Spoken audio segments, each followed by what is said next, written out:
Welcome to Think Big with Dan and Qasim. Join hosts Dan Melnick and Qasim Masood as they explore big ideas, limitless possibilities, and engage with visionaries, entrepreneurs, and thought leaders who dare to dream big, get inspired, motivated, and find practical tips for personal growth. Think big, dream bigger, and ignite your potential. Where you live and what you do.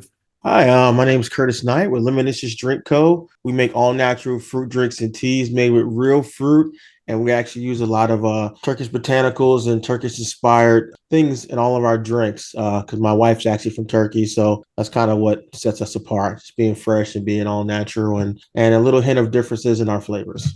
That's awesome. So I'm curious to just learn more about your story. Was it more of like your wife was making the drinks and you're like, let's turn this into a business, or how did this kind of come to fruition? Yeah. So my wife was a stay-at-home mom for 5 years, and I'm a big foodie, and I've done catering, had a catering business and all that in the past. So, and I loved all different kind of drinks and juices and all that. So we were kind of like, she was making stuff at home, and it was really different again for her background being from Turkey, just how she made them. And they were like amazing. And we don't do soda, we don't do anything high fructose corn syrup or artificial flavors, colors, any of that. So she was mainly making it for my son and I just to have a healthier beverage option. And they were delicious. And so we would have different friends and family over for different events or parties. And everyone was like, what is it? Where'd you guys get this from? It's so good. I'm like, no, my wife actually makes it. And they were like, wow. So it got to the point where she was selling them by the gallon, like out of the house, and meeting people at gas stations and stuff. And I'm like, if someone's going to drive, 20, 30 minutes for your drinks, this is good enough to sell at a bigger scale. So, she went ahead and she put the business together, formed the LLC, everything in that end, started doing farmers markets. And it really kind of blew up from there, where she asked him, hey, can you help me do some of the markets? I started doing the markets. And then once it really took off, once I discovered HPP, high pressure pasteurization, which extends the shelf life of our juices from 5 days up to, 100 days, then we're able to bottle it and kind of sell at different locations. So right now we're coming up on 20 retail locations that were sold out in Tampa, St. Pete area, as well as we do anywhere from 4 to 8 different farmers markets every single weekend. We just hired our fourth employee last week, so we're Congratulations, just that's kind of get exciting. growing. Thank you. So in terms of, doing like the farmers markets, I always feel like there's so much value there because you're able to stand there and talk to customers, get feedback in real time. So I guess I'm curious, like when you guys started doing those farmers markets, was it kind of like a different audience segment that you may thought, obviously it's one thing that you have like your friends, but is it maybe people of a certain age, gender? Like what have you kind of seen from that standpoint in terms of like who's typically buying your products? A lot. I think it's like a hack as far as when it comes to CPG and other products that I've seen, being in the industry now for about a year, like actively in the community. The farmers products that come from the farmers market, they're just different. They're just because it's interesting. I had someone, and I meet with tons of people all the time, and I had someone who had a product where they were like, "Hey, we'll send your product out to people, and then they'll test it and give feedback, and then like they'll let you know your packaging and all these things." I'm like, "Oh, okay, that's interesting." And they're like, "Oh yeah, it's just like $1,000 a month," and I'm just like, I get that at the farmers market for like $50, like, Right. and I make money. I'm it's positive. Like I'm not spending money, I'm making money. So there's so many amazing things that farmers markets bring to us, from customer feedback on packaging, on taste, on anywhere from marketing, our marketing materials, our banners, logo. Like it's instant feedback. It's all the time. And so, we might reach anywhere from 400 to 1,000 people a weekend, every single weekend for a year and a half, almost 2 years now. So if you can follow our journey, if you play closely and look and just see how our package have changes, our flavors have changed, coming up with new ideas, like you get instant feedback to try it out, and sometimes it's surprising. It's not always what you think, right? So like you said, what's good with our family group, our friend group might not be the same way in the greater scope of people. So, Right. we've had different stuff. We tweak the recipes where we have one flavor, pineapple hibiscus rose, where we like the rose at a certain level, but it seemed like it was a little too much for a lot of people where they like the floral kind of turned them off. So we've slowly like reduced that to the point where people who like floral still like it, but people who don't are more open to it. And so we've seen that sell better. We've learned as far as color, like people are very big on color. That's something that I never knew, not being in the CPG world before this, that a lot of times with drinks, people care about color. Personally,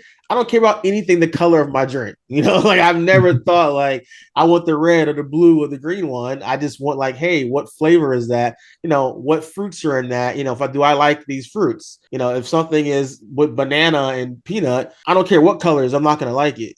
But people choose for color. So that's something we focused on using, natural things like blue spirina and of that nature to change the colors and make the colors more vibrant. Saffron, different things where it's all natural still. It doesn't change the taste, but it makes the color pop more. And we've seen that improve sales as well. So just iterations that you just go and you get that without needing focus groups. I get that for $50 a week at a farmer's market. No, it's awesome. And then in terms of like the consumer, right, and the types of like drinks, I mean, is this really like more of a drink that people might have, with a meal or just kind of on the go, Anytime, all the Yeah. time. Breakfast, Okay. lunch, and dinner. It doesn't really matter. It's really just something you can have all the time. It's very refreshing. We're able to do something that it's really unlike anything available on the market. So the best way I can explain it is, if you haven't had our product before, is that so there's a whole gamut of beverages, right? So you have at one end, you have seltzer and flavored waters, that end, and then you have like a smoothie, right? And smoothies are very strong flavor as far as Correct. whether that's strawberry, banana, pineapple, whatever it is, it's very strong flavor.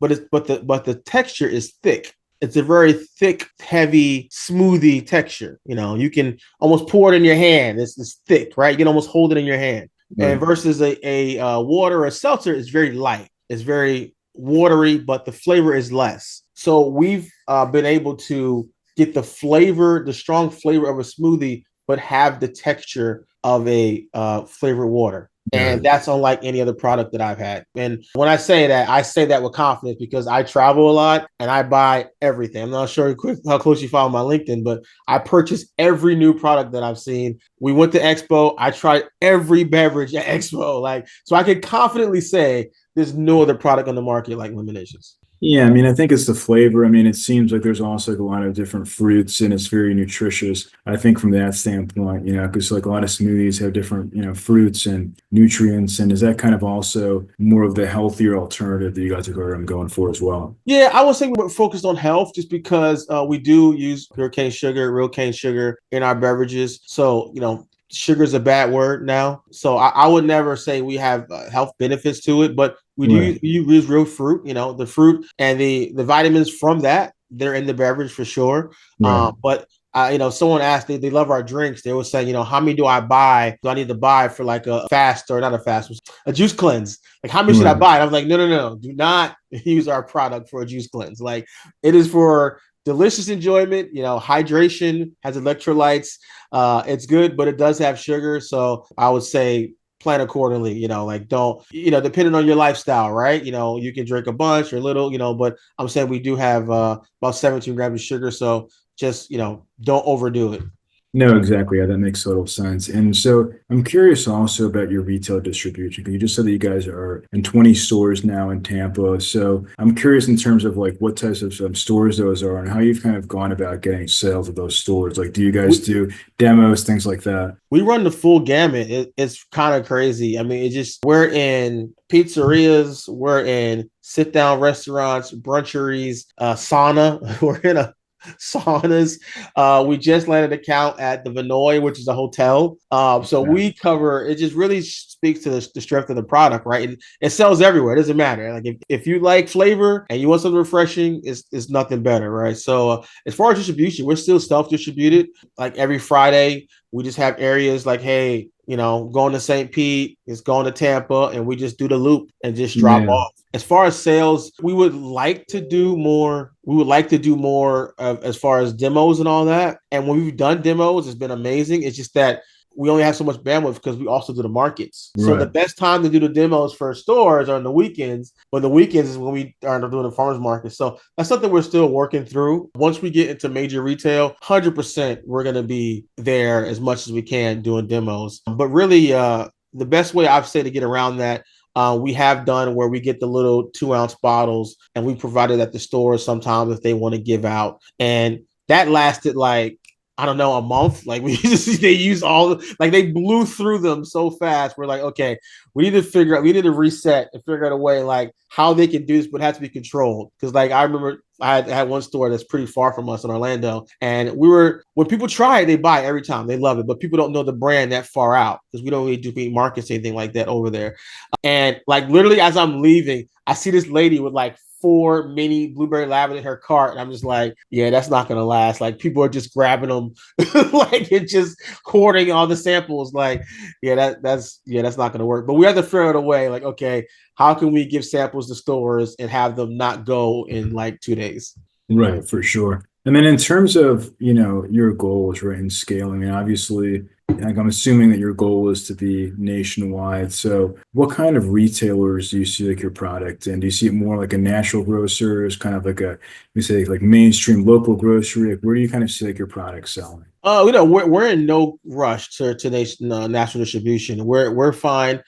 Just right now, the next step will be like B stores, like regional distributors that we have locally in the area. And then we would like to stay regional with other natural retailers like a Whole Foods, like a Sprouts. Eventually, once we've scaled up enough, I would love Publix would be a huge count for us. We would do really well there. So we're a premium beverage. We sell for a premium price. So you'll never see us in Walmart. You'll never see us in Target. You'll never see us in some of those more discounted stores. We're looking to be premium and remain that way.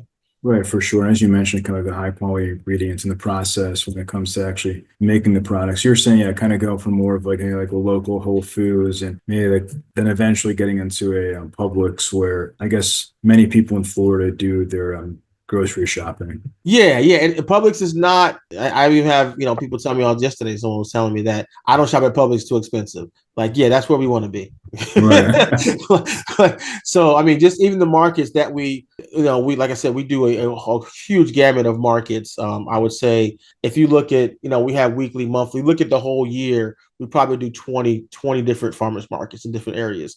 And the higher end, the higher, income level of the area, our sales are better. Like it's a scales like perfectly because again, we are selling for $7-8 a bottle. So if you have the money to spend, you love it, you're going to spend, you're going to buy a bunch versus someone who might be on a budget, they might buy one to share with 3 or 4 people. So it's really on people's budgets. So I just want to make sure we know our consumer, we know our demographic, and that's what we want to focus on. For sure. And what about other channels? Obviously, you guys have your website. So do you guys sell from there? I mean, what does that kind of look like?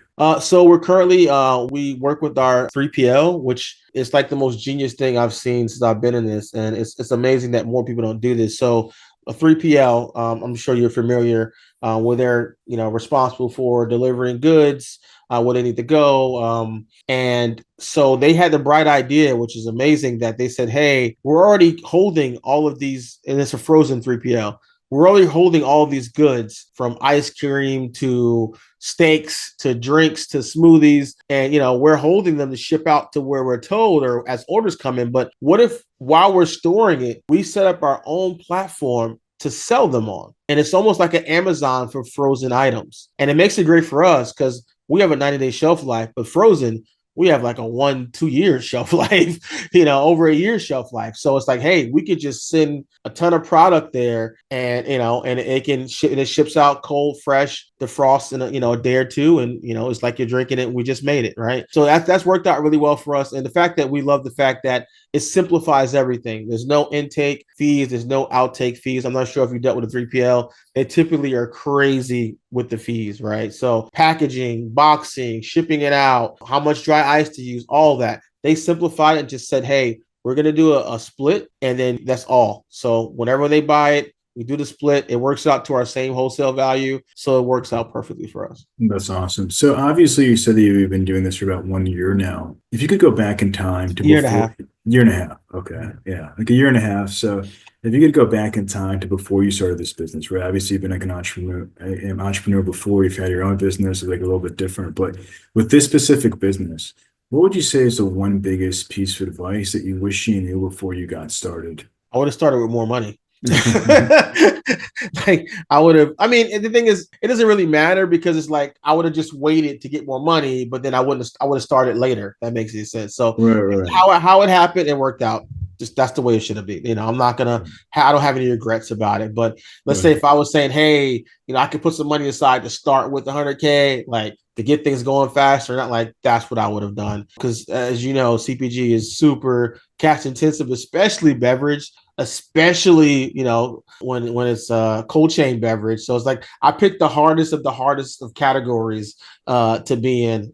So it is what it is. I like competition. I like a challenge. Yeah, for sure. So yeah, I mean, that's definitely good advice. I think, obviously many people who watch the show do know this, but some people don't. If you are in CPG or if you want to get into CPG, especially for beverage or any frozen product, there is a lot of money that's required to get started and to, really grow the business. Yeah, and we were talking about the other day because you see companies sell like from the Poppies to the Mela, Siete, those are brands. And we were like, hey, what if we sold and then we would start over, do something else? I was like, I would not do drinks. Like it would be a snack, some type of gummy, something else that's light, easy, because drinks are heavy, right? So shipping is an issue. So Right. I would do some kind of snack or fruit snack or something like that along those lines, which is way easier. So all CPG people, if you think you're facing challenges with your product, if you're not in frozen or if you're not in drinks, you have no idea. You got it easy. 100%. So if somebody watching this wanted to reach out to you or wanted to check out your drinks, do you mind sharing your social media or website? I guess best ways to get in contact. Yeah, you just look up Lemonicious. We're on lemonicious.net is our website. Lemonicious Drink Co. Instagram, Facebook. Follow my personal LinkedIn. I post, fun stuff all the time on there. Just kind of help follow our journey. That we're growing from one farmers market stall to in the future maybe thousands of locations. So Exactly. just follow our journey with us. Awesome. Well, Curtis, we're rooting for you, and thanks so much for your time today. Thank you. I appreciate you.